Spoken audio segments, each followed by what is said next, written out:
সাদ ইবনে মুআজ রাদিয়াল্লাহু তাআলা আনহু একজন সাহাবী, যিনি 30 বছর বয়সে ইসলাম কবুল করেন, 35 বছর বয়সে শাহাদাত বরণ করেন। ইসলাম পেয়েছেন কয় বছর? কয় বছর পেয়েছেন?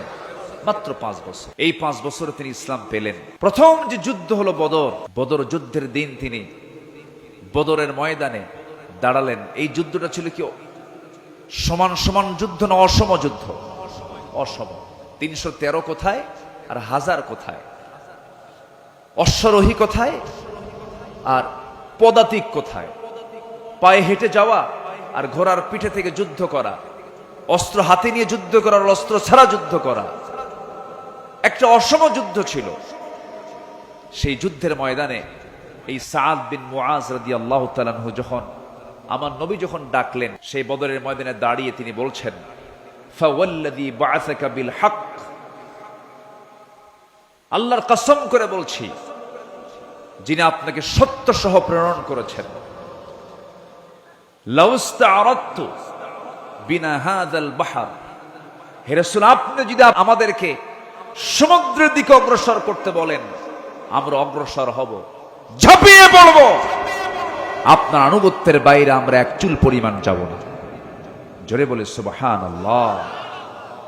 সেই সাহাবী বদরে গেলেন, উহুদও গেলেন, খন্দকের যুদ্ধ পরপর এই 3 নম্বর যুদ্ধে অংশগ্রহণ করলেন।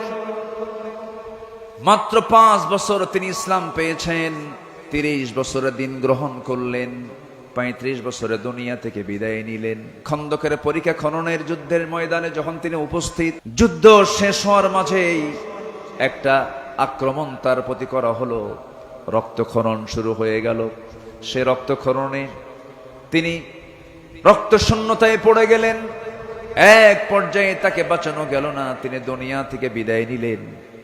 সাহাবায়ে কেরাম শোকাহত চিত্ততা নিয়ে রাসূলের সামনে এসে বলছেন, ইয়া রাসূলুল্লাহ, আপনার প্রিয় সাহাবী সাদ বিন মুআজকে আমরা অনেক চেষ্টা করেছি, তার সেবা করেছি, বাঁচল না, দুনিয়া থেকে বিদায় নিয়েছেন। আমার নবীজি শোনা মাত্রই ইন্না লিল্লাহ বললেন, তার জন্য দোয়া করলেন।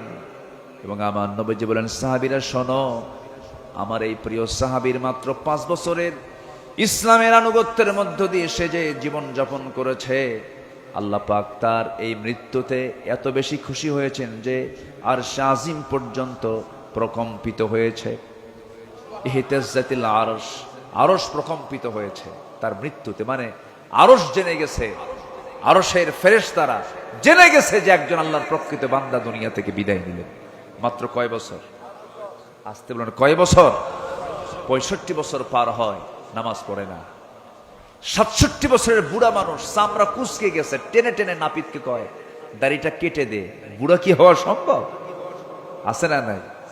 বদনসিব, এরকম বদনসিব আছে না নাই? এগুলো করা যাবে না। আমরা জীবনের সকল জায়গায় আনুগত্যের চূড়ান্ত দিকটা আমরা আল্লাহর জন্য, রাসূলের জন্য আমরা বরাদ্দ করব। জোরে বলি ইনশাআল্লাহ।